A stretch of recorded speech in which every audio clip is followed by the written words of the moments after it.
All right, guys, welcome to the Risk On podcast with Arbitrage Andy, episode 1.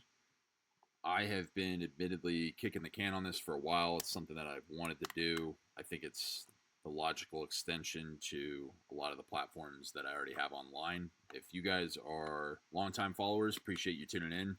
If you're brand new, recommend after this checking out the Instagram page where all of this started, Arbitrage Andy. It's been around for about 7-8 years. Started out with Fin memes, moved into news and global updates as well. Check out the Twitter, Arbitrage Andy 1, Twitter/X account. It's my second one. The first one was actually taken down by the commies that ran Twitter before Elon took it over. And then definitely check out Arbletter on Substack. I started a newsletter on there about 2 years ago, a little over 2 years ago, with the aim of providing differentiated takes on geopolitics, crypto, financial markets, my career, life lessons, and U.S. politics mostly in a concise, raw manner. The style I think you'll find is a little bit different than a lot of the legacy media sources that are out there. So check it out. It's moved up to one of the top selling Substacks on the platform underneath the crypto and politics sections. For about $5 a month, you get full access. We also put out free versions as well about every other week. Those are mostly broad market and global news overviews. And then we have a live chat in there as well. So we'll be posting updates in there, talking about different things in the markets, stocks picks, stocks, crypto, everything. So check that out. It's live right now. Should have some new posts coming out next week centering around the presidential debate. But welcome, everybody. Appreciate you guys joining me. Risk On is going to be a little bit of an extension from the newsletter, same sort of style. I've always had an interest in doing something like this. I think this is one of the most effective mediums of reaching people and also providing real-time updates. The ultimate goal of this, just like the newsletter, is to provide people with the context, the data, the facts, so that they can form their own informed opinions about what's going on in the world. A little bit about me. I grew up in the United States. I'm 31 years old. My corporate career, which is semi-ongoing, I would say, as I'm pouring more and more time into this. I spent a little bit of time trading. I was in fintech and tech sales as well. But the whole time I have had one foot in that world and one foot in building these online businesses and brands. And that's really what I want to continue doing. And I see this podcast as an extension of that. So we'll see where it goes. I'm aiming to put out one of these probably every week. It remains to be seen if it's going to be forward-looking or reviewing the week prior. One thing to note about this one, it is Friday, September 6th. Most of the updates that we're going to cover today came from last week because I'll be publishing this probably on Monday. If there's a delay or it takes a little while, it might be Tuesday morning ahead of the presidential debate. But we will do one of these on the debate so we can review how that went. It should be interesting. Today, I wanted to talk about a couple different major news updates. As I said, this past week was insane on every front. Politics, the markets are bleeding, crypto's dumping. The presidential race is getting more and more contentious. We have Lawfare going on where individuals within politics in the U.S. are using pretty sinister methods to try to transform optics, try to make their candidate look better. Most people are willing to admit at the moment that there's some funny business going on with President Trump and this state hush money case against him. That trial has actually been moved to November. So it's interesting. We'll talk about it a little bit, but it was originally supposed to be on September 18th. It is now not next week. I think as of now, it's slated for 2 days after the election, 3 days. I'll have to confirm that, but interesting timing for sure. I'm not sure really what the advantage of pushing it off is. We have a couple of updates related to that today, but let's get into this. We're going to start with a couple major headlines. Today, Hunter Biden, when I say today, this would have been Thursday of last week. He pleaded guilty in his federal tax crime case. It remains to be seen whether or not the gun charges are going to play a factor in it. He's facing multiple felonies and up to 17 years in prison. I don't necessarily think this is going to ever come to fruition. I think Joe is going to be able to squeak out a pardon for him before he's out of the picture completely, but we will see. Vladimir Putin said in a recent interview that Russia supports Kamala Harris. And he said this between one of his, wry little smiles, probably facetious, but he did say that that is their choice because that's who's been endorsed by Joe Biden. He said Biden was our favorite, but he dropped out of the race. He recommended that all of his supporters support Harris, so we will too. I don't know what to make of it. I don't know if it's KGB, reverse psychology, mind games. I do know that Putin would probably like to face off with Kamala Harris on the global stage. If you guys read the newsletter, I've said it before. She's done, I think, one interview since getting into this race. It was incredibly short. She had Tim Walz next to her like a little puppy. Definitely not a strong showing, in my opinion. Other people might think differently, but that is definitely a weak point. And I think we're going to see some interesting things in this upcoming debate, depending on what the rules are. As of right now, I think they're going to follow the same rule set that the Trump-Biden debate had, although there's been some murmurs of some tweaks, so we'll see. The FBI has gone on an absolute bender this week, starting with the arrest of an ex-aide of New York Governor Kathy Hochul. They went after her aide, Linda Sun. She's being charged with being an unregistered agent for China. So, in plain speak, she's a Chinese spy.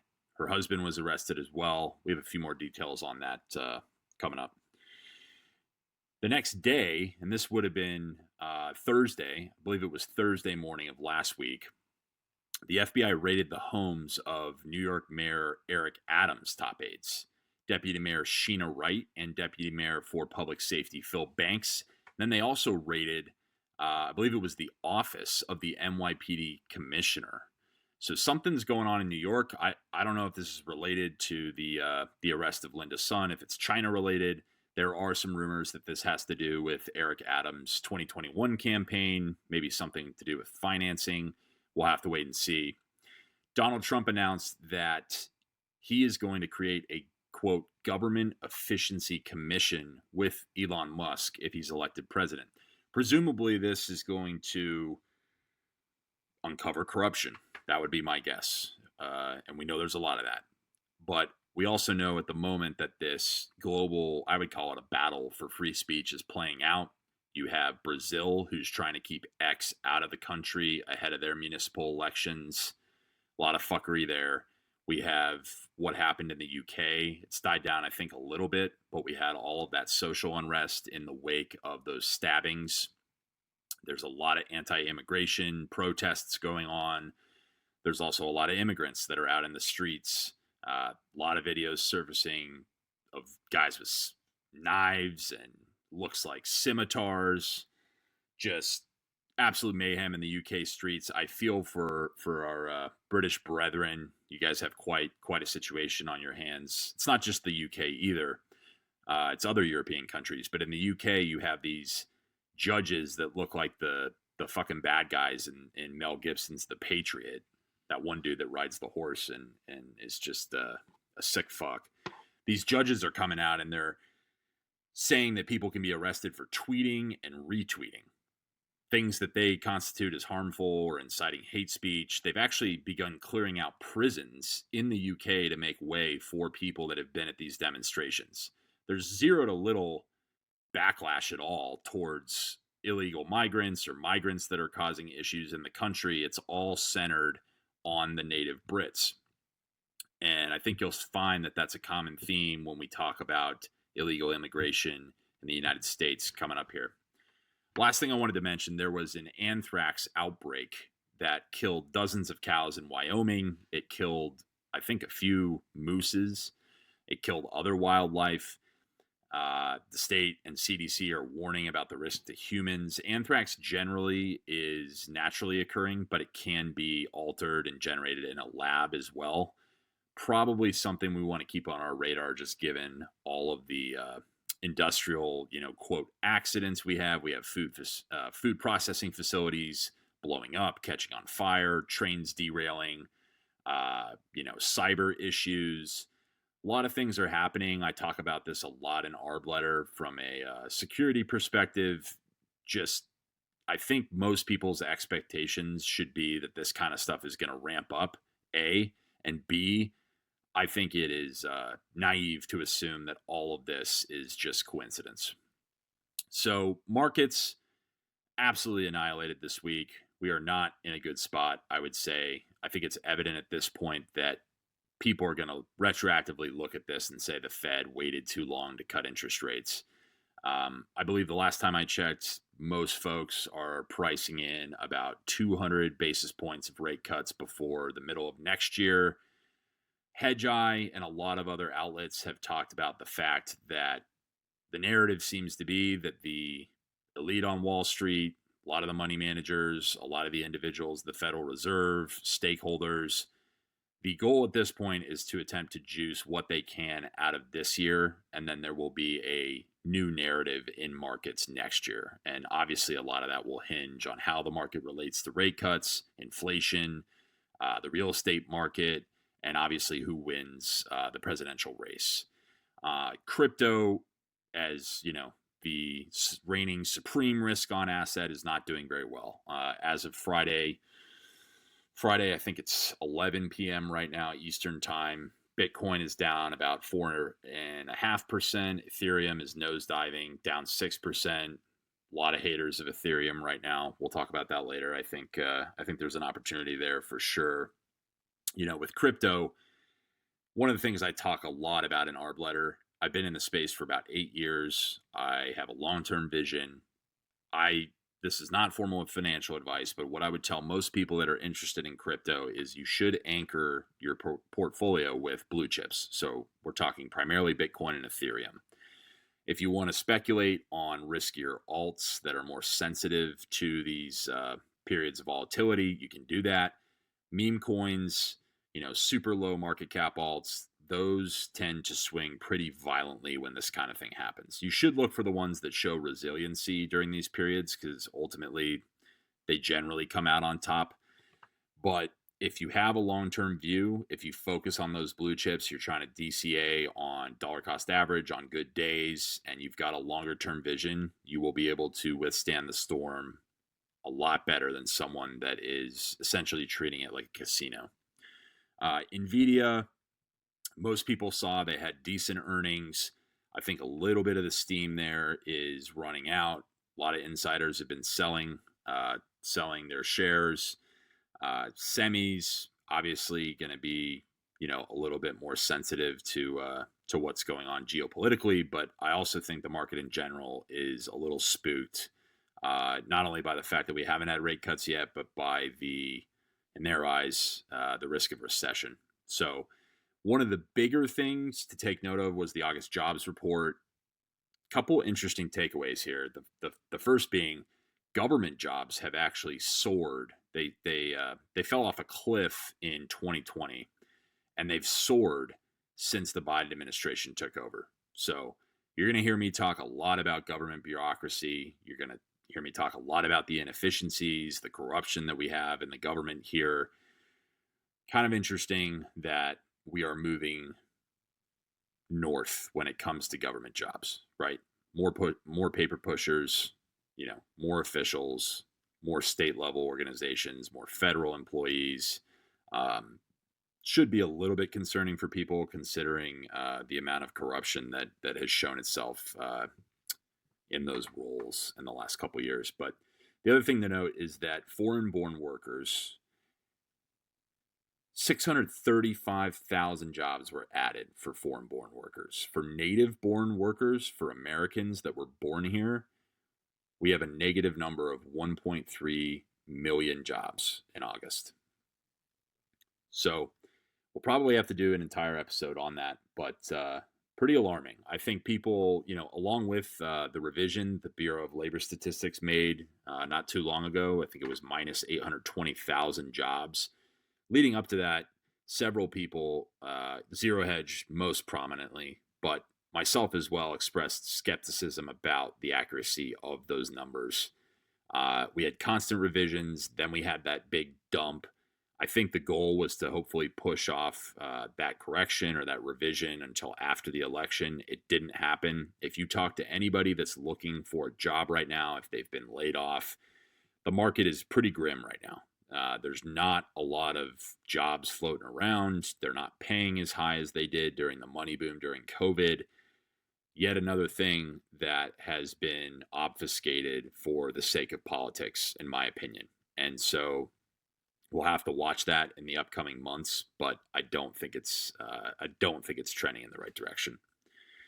So one of the biggest stories that actually dropped this week was from Steven Crowder. And I'd ask you to cast aside any bias on the guy. I'm not a huge fan. I don't regularly consume his content. But he did post a video to X and to other platforms related to this hush money case against Donald Trump. Originally, that case was slated to be on September 18th in the city. Personally, it was a day that I was going to avoid being in New York City. There have been videos circulating. Again, I can't attest to any of the veracity of this, but people have been posting videos that depict National Guard and military personnel in the city. They're on the subways, they're in hotels around Midtown. It seems, and people are speculating, that the city is preparing for some type of social unrest. Imagine what that city might be like if Trump was sentenced to prison on September 18th, right? Maybe nothing happens, but my gut tells me that there would be widespread protests around the country, and there might be some bad eggs looking to stir up shit in the city on that day. So this video was of an undercover journalist that works with Crowder. She's a female. I'm assuming she's pretty attractive because she was able to lure this guy, Nicholas Biase, to a bar. And in the video, you see them having drinks. Biase is the chief of public afford for the U.S. Department of Justice for the Southern District of New York. So he's very close to this case. I believe he works more of the federal side, but he's very familiar with the premise of the case, the individuals involved, and what's going on. And I encourage you guys to watch this video. I will try to post the link to it on YouTube because I intend to post this there. But in this video, you can hear him say things like, Alvin Bragg, was just stacking charges and rearranging things just to make it fit a case. I think this case is nonsense. It's a perversion of justice. It's a travesty of justice. It's a mockery of justice. The whole thing is disgusting. That's why Trump is surging in the polls. So that video last week was being aggressively censored on Meta, on Facebook. I don't hang out on Facebook anymore. I know there's a lot of boomers on there. I do hang out on Instagram. I've dealt with shadow banning on there for a long time. I'm no stranger to them censoring things they don't like. I'm actually in conversations with people at the federal level that are looking into this and seeing what they can do for our account on there. We haven't grown in 2 years. Point being, this stuff happens all the time. And it's not just major stories. It's anyone that goes against the optics or the narrative that they want. Mark Zuckerberg, in his letter of admission, I believe it was 2 weeks ago at this point, he wrote a letter to Jim Jordan and the Judiciary Committee saying that he regretted working with the Biden administration and federal agencies to censor information like the Hunter Biden laptop story, COVID, the origin of COVID, treatment for COVID. And in this letter, he is essentially admitting to election interference. We know the absurd amounts of money that he poured into the left for that election.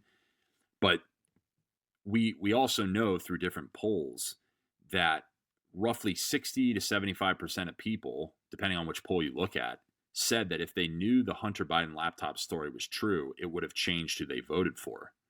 So you don't necessarily need to use, Dominion or Smartmatic, and we'll talk about those at length as we get closer to the election. But You don't necessarily have to rig an election overtly. There's plenty of ways to subvert it. One of them is employing big tech. And when you're censoring vital information that people need to make decisions, forget COVID, right? People have memory hold COVID, they've memory hold the vaccines. Look at the election, right? The FBI knew when they sent that story to Meta. They basically told them, hey, they let them. And they said, hey, we're expecting a Russian disinformation campaign against the Biden family. They didn't say what it was, but they said it's coming. And they told Meta that. Meta got the story when it broke. They immediately suppressed it and took it off their platforms. They weren't letting anybody share it.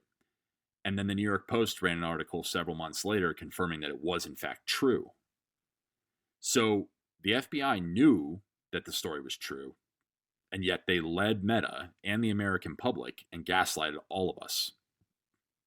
Pretty fucked up. I don't necessarily take anything Zuck says at face value anymore. I know people are kind of focused on his transformation. He's wearing gold chains now. He's going to UFC fights. He's hanging out with alpha males. He's a changed guy.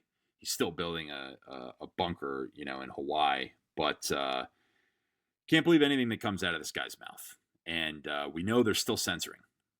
They censored the image of Donald Trump, who got shot in the face in Butler, Pennsylvania. They did that the day after. They are continuing to censor things that go against the left. So can't take anything these guys are saying as true. Google's doing it. Google was altering search results for Kamala Harris, right? You search something for Donald Trump and an article that maybe mentions Donald Trump once pops up, but the entire article is about Kamala Harris. They're not even hiding it anymore, is the point I'm trying to get across. And I think most people underestimate the impact this kind of stuff has on them. Most people would rather just focus on, the Eagles game or which bar they're going to for happy hour. They don't want to dwell on it. And I get it to some extent, because a lot of this news is negative.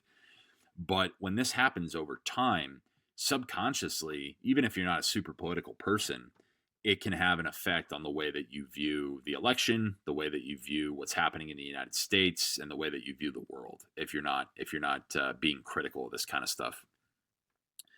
The DOJ released a new indictment this week that alleges that Russia is now funding U.S. media companies and alt-right, what they constitute as alt-right social media stars. The Russia thing is getting pretty old at this point. If we look back to the Russian collusion hoax, we now know that was entirely a ploy, financed in part by Hillary Clinton. Russia is the enemy, right? Ironic, though, that Putin is now endorsing Kamala. That kind of throws a wrinkle in the whole thing. But we'll keep you updated on that indictment. I'm not sure what to think of it at the moment. It wouldn't surprise me if Russia is, to some extent, trying to get their paws into the election. But the timing of this is pretty interesting. So one of the main things that I wanted to touch on today is this Venezuelan gang, Tren de Aragua. You probably heard of them.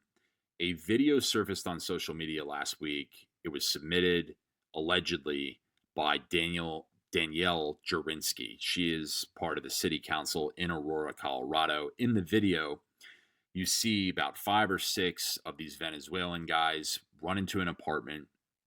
One of them has a rifle with a scope on it.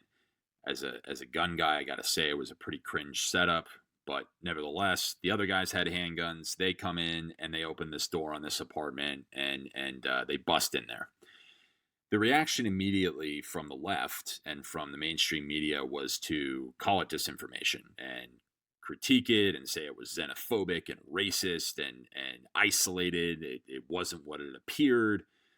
But a day later, letters were obtained by the Denver Gazette from the law firm that is representing CBZ Management. That's the company that owns this apartment complex.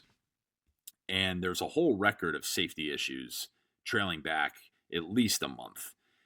And it says in an August 28th letter to Colorado Attorney General Phil Weiser, the law firm wrote that CBZ Management had been informed that Aurora Multifamily projects had been forcibly taken control of by gangs that have immigrated here from Venezuela. Last week, the city acknowledged that authorities earlier arrested a documented Tren de Aragua gang member twice over a shooting incident and a separate case in which a man was badly beaten at another apartment complex. After the first arrest, that gang member, court documents revealed, was released on bond. A report of an additional complex called Whispering Pines being taken over has surfaced from the firm Perkins Coal. In it, the gang members began collecting rent from Venezuelan tenants they moved in. So they're not just doing this to Americans. They're not just coming and rolling in and displacing Americans that live there. They're actually bringing other illegal migrants in, forcing them into the apartments, and then sticking their hand out and their gun out and saying, pay us rent. The gang members began collecting rent from Venezuelan tenants they moved in, and they said to the housekeeper, this is our business plan.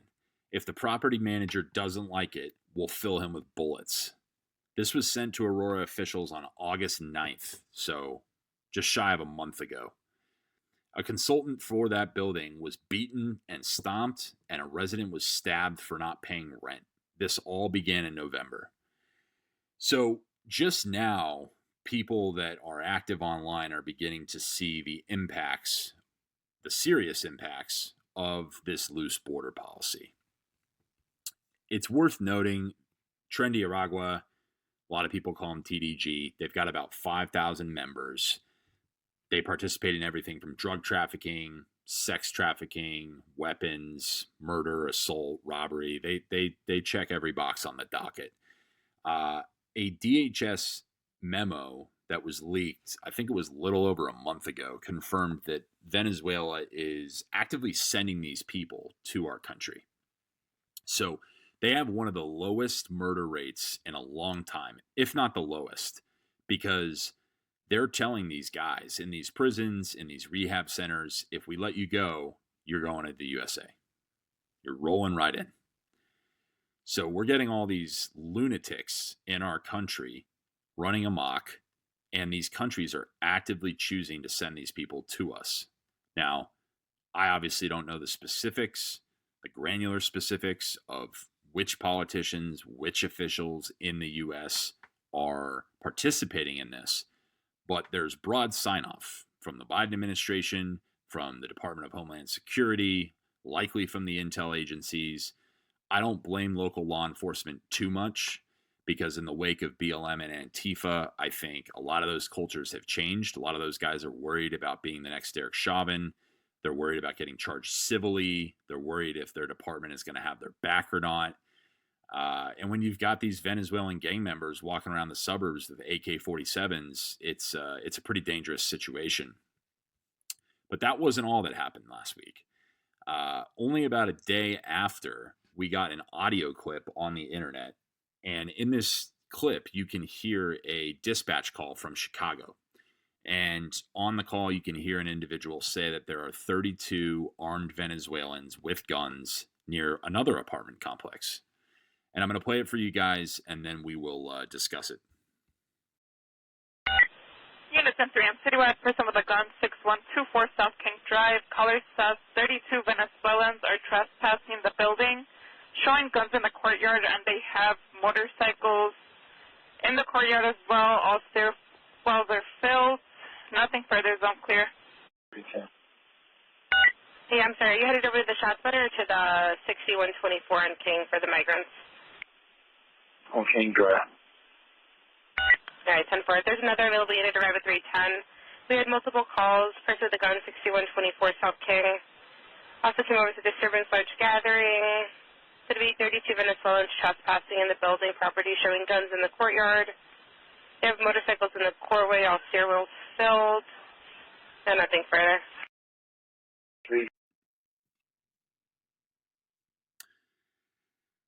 So pretty wild call. Interesting this came out after that other video. Predictably, the media, just as they did with the Aurora video, said that it was fake. They said there was no merit to it. They said there's no issue, that the issue's isolated. We do know that Chicago police have confirmed that the call is authentic. They showed up to 6100 block of South King Drive, which was the location of that viral call. but we don't have any additional statements or details on what exactly happened. We do know that 100 criminal cases in Illinois and Indiana are related to this TDG gang. So they have a presence there. We know they have a presence in New York as well. 2 of the individuals that were involved in that assault on NYPD police officers in Times Square were Tren Aragua. The guy that killed Laken Riley, the nursing student at the University of Georgia, had ties to Tren Aragua. So they're everywhere. HSI Chicago, which is the Homeland Security Investigations Unit, said recently that they're aware of recent violent crime arrests involving individuals allegedly associated with TDG and continue to monitor emerging trends and assist partner law enforcement. So I genuinely can't believe we're at this point, letting in 15 million. The number ranges from 7 million to 15 million or higher, depending on who you talk to, illegal migrants since the Biden administration came to power. Conservatively, let's say 10 million. A lot of them are criminals. The FBI has told us in congressional hearings, Director Wray has told us they are worried about a 9/11 style terror attack, not only from radical Islamist groups, but also from militants that have crossed over the border. Mostly military-aged males are coming into the country. There's plenty of videos showing that. Some of them are hostile, and they're all over the country. I know people in Colorado. I've talked to them. They tell me that this is an issue. Part of the problem is Denver is a sanctuary city. So in that city, essentially what you have going on is they are completely at a loss as to what to do. At least the people that, don't want this happening. They don't have enough resources. They don't have enough places to put these people. And so it's logical that they're starting to move out of Denver and into different cities, different towns, and the suburbs as well. But Tren Aragua is not the only headline that broke last week regarding illegal immigration. A Haitian migrant, Akeem Desire, who was flown into the U.S. under the Biden-Harris administration's CHMB parole program. That's the same parole program that these Venezuelan guys are coming in through.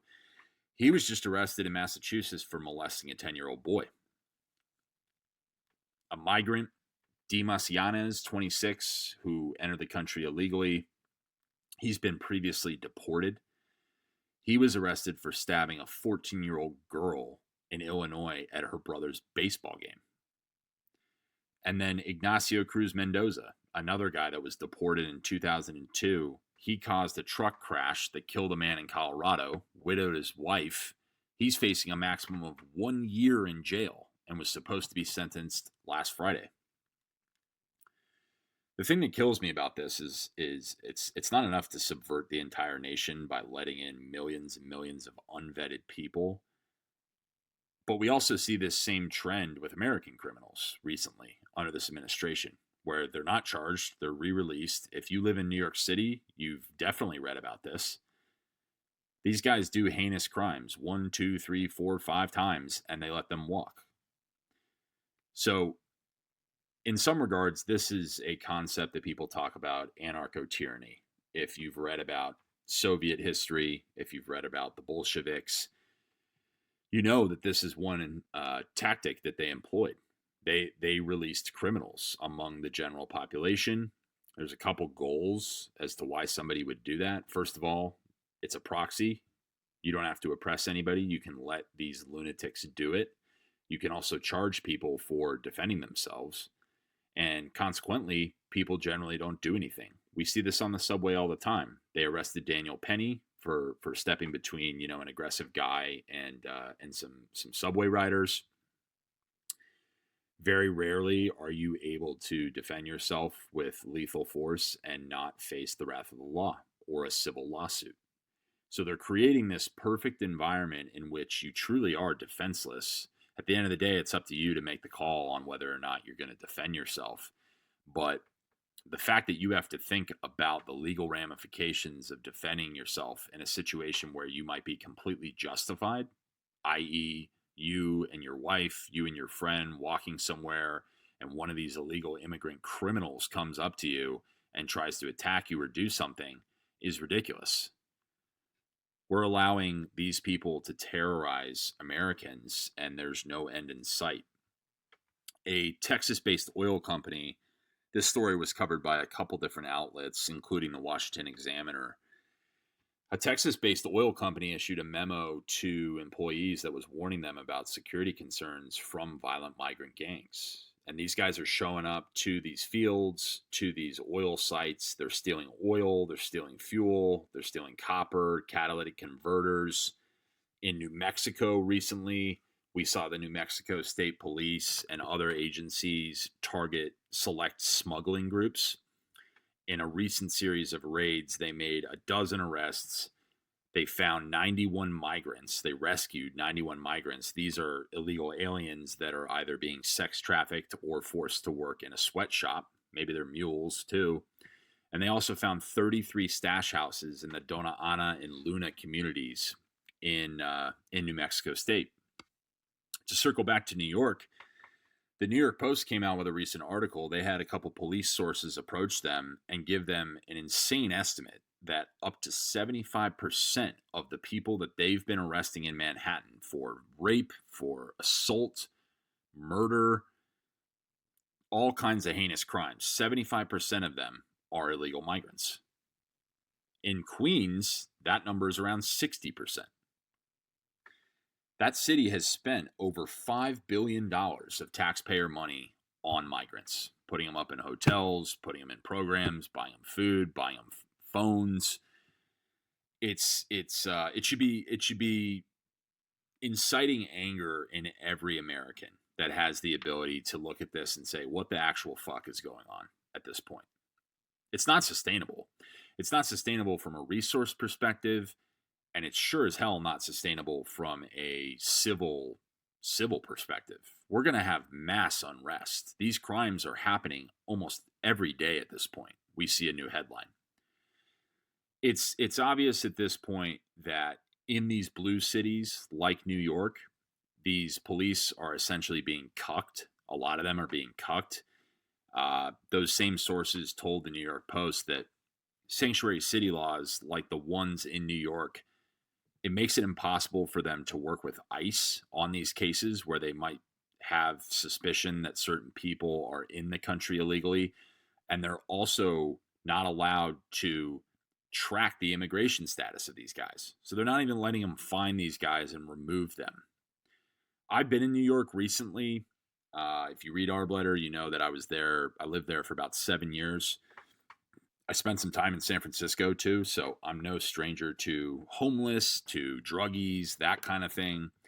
What is going on in that city right now is not that at all. This is a new level.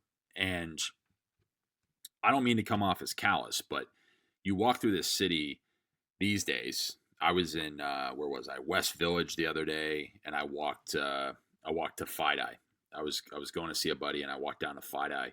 And I didn't even recognize what I was seeing, man. I mean, just groups and groups of men. It's all men, military-age guys, clearly illegal immigrants. They're posted up on corners. They're not doing anything. They're giving people side eyes. On that day when I was walking, one of the guys yelled across the street at another migrant and said he had a gun. NYPD was holding a couple of these guys up and trying to figure out what was going on. There was some sort of fight or scuffle. It was insane.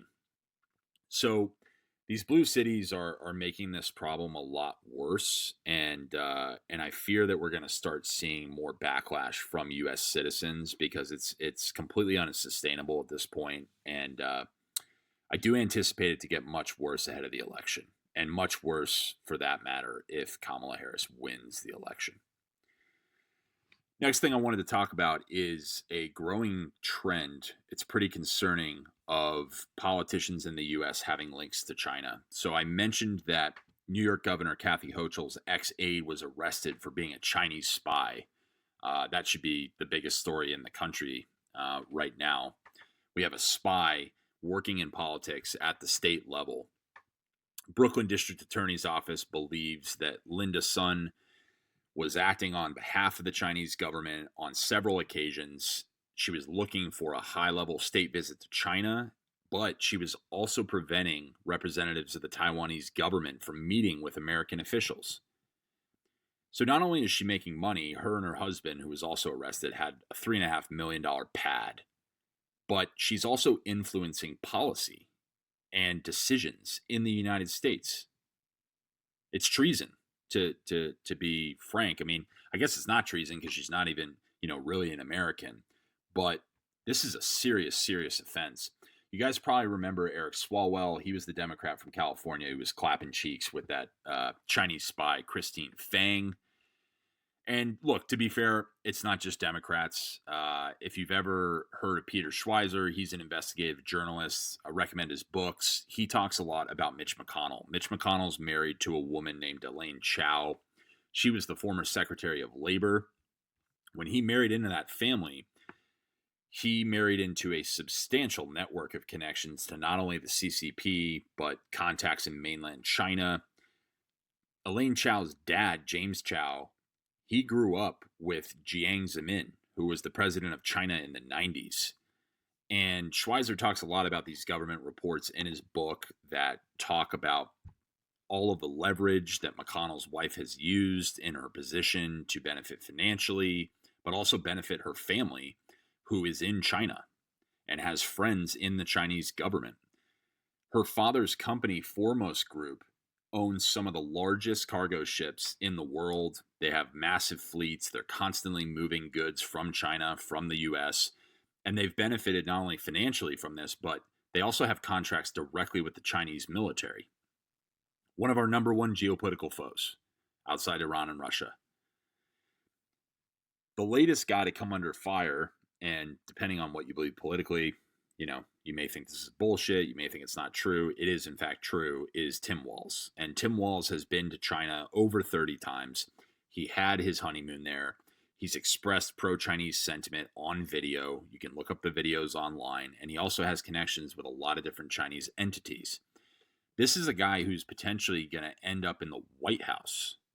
So never mind Hunter Biden with Burisma, right? We never got to the bottom of that. We never got to the bottom of Joe Biden's implication in his son's business dealings. They also had, allegedly, air quote, allegedly had relationships with Chinese contacts too. But here's a fresh candidate who might end up in the White House, who presided over Minnesota that essentially burned to the ground during the BLM Antifa riots. His wife is a fucking psycho. There was an interview recently of her telling a reporter that she smelled burning tires during those protests and kept her window open because she thought that she should bask in the moment. Absolute lunatic. So not only does this pose, the question of, well, how many spies are there? Here's a string of 2 or 3 instances where we know they're here. Not only does it pose a threat politically, but there's also a grave security risk here too. Encounters of Chinese nationals at the southern border has increased at least 7,500% in March 2024 compared to March 2021. So I think the number is somewhere around 40, according to Border Patrol. I think it's 40 to 50,000 Chinese nationals that have come through, that kind of sneaked through with, all the bloodthirsty Venezuelans and everybody else that's just walking the fuck in. And these are mostly military age males, like I mentioned before, from our number one geopolitical foe. And they're who the fuck knows what they're doing? They didn't bring their families with them. And they're all throughout the country. I talk about this in Arb Letter as well. We know that there's documented instances of Chinese nationals coming over to our universities, stealing IP, stealing research, and sending it back to China. You can find that on the FBI website right now.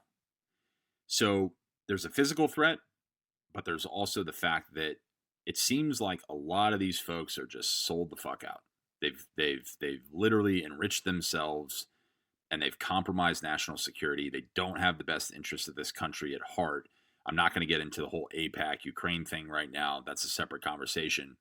But in regards to China, this is a very, very troubling trend. Last thing I wanted to cover today was the unfortunate news of the school shooting in Georgia. So, officers responded to an active shooting at Appalachian High School in Georgia, and 2 kids were killed, 2 teachers were killed. I think 10 people were injured. A 14-year-old did it, and unfortunately, there's some aspects of this that I have questions about. I think everybody should have questions about. CNN reported that someone had called this high school earlier that morning and warned that there was going to be shootings at 5 schools, and Appalachia was going to be the first. They don't know where this call came from. Law enforcement is trying to figure out where the origin was. So that's bizarre because, first of all, if you get a call that there's going to be a shooting, why are the kids there?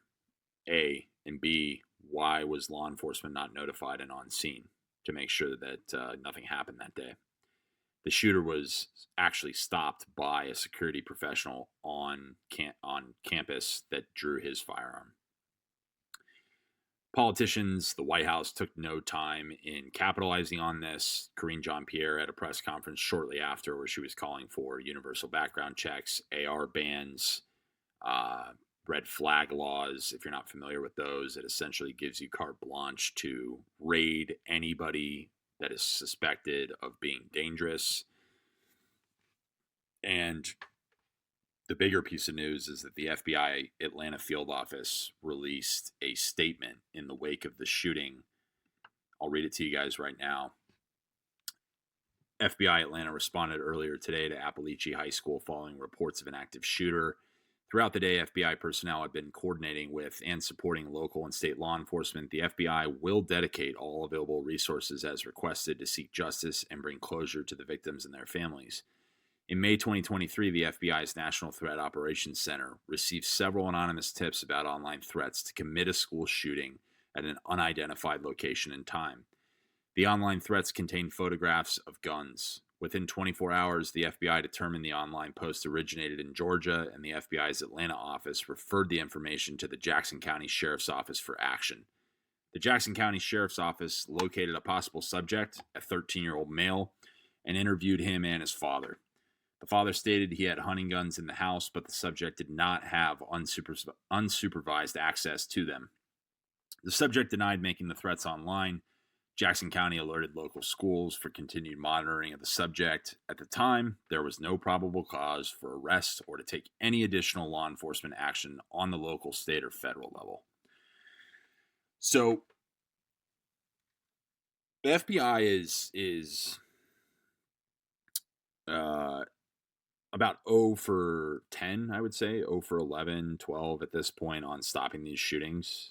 And in about, call it half, 75% of these instances, it seems like they already know who these people are before they happen. Uvalde, we look at the shooter in Nashville. We look at the Las Vegas shooting, which has essentially been scrubbed from the internet. Don't ask any questions about that. There's no motive. It makes absolutely no sense. So they're in close proximity to the individuals that end up committing these insane, heinous acts, but they're never able to stop them. I want to know why law enforcement wasn't contacted when that original threat was made. I want to know why the FBI, who knew who this kid was, wasn't contacted when that threat was made in the same zip code at the same high school that he went to. And one of the more troubling trends we're seeing, about half a dozen of these shootings, including the Nashville shooting, have been committed by people, individuals, kids who identify as trans. Clearly, there is a massive issue with this ideology, and it is an ideology because it's being pushed on social media, it's being pushed in mainstream media. These kids are confused, they're mentally disturbed. We got Discord information being reported by a number of sources that he shot up this school over a, quote, lack of trans acceptance. The manifesto from Audrey Hale, the Nashville shooter, came out earlier this week. I'm not going to read you any of that. It's pretty fucked up, but she talks a lot. He talks a lot about frustrations, people she wanted to kill, not knowing what gender she was, talking in, angry tones about straight people, just really confused and fucked up shit. And so there's a trend here. Everybody likes to say that, when we look at Columbine and we look at other mass shootings, that this is just strictly a white straight male mental disturbance issue. But we're seeing this trend emerge that most of these shooters are having some sort of identity crisis, and it's pretty disturbing. So with that, I just want to leave you guys with a couple things. The first is, I'm not saying that I conclusively know what happened here. I'm not saying the FBI was involved in it. But when we look at things like the Trump shooting, the Trump assassination attempt, which we have zero real answers on, there's a lot of glaring holes in that entire story. People were reporting that the FBI cleaned the roof, that infamous sloped roof that nobody could get up on. They cleaned that roof rather quickly. There was no public autopsy. Think about this. We know more about this shooter in Georgia in about 48 hours than we do about the Trump shooter. And we're now weeks and weeks out from that event. I think you should be critical and skeptical of any story that is breaking, particularly right now in this political environment, because there's clearly some shady shit going on. I know people don't like to consider the fact that a lot of the institutions that run this country could potentially be involved or complicit in these things. But like George Bush said, fool me once, shame on me, whatever, shame on you, can't get fooled again.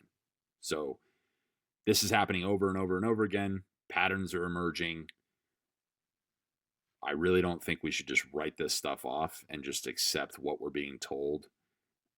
At the same time, I don't think that we should not ask questions about it because it's a highly emotionally charged or disturbing event. With that, I'm going to wrap up episode 1. I appreciate you guys tuning in. Like I said, we're going to try to do these once a week. I've got some folks that we're going to bring in to interview that work in finance, former Army guys, folks that run their own businesses, subject matter experts. So I've got a docket, I've got a roster of individuals that I'm hoping to bring on that you guys can hear from. And we will be putting out another post after the presidential debate. We'll review it. We'll try to figure out who won it. We'll bring up any of the gaffes that are sure to happen. But appreciate you guys tuning in. I will see you next week on Risk On. Cheers.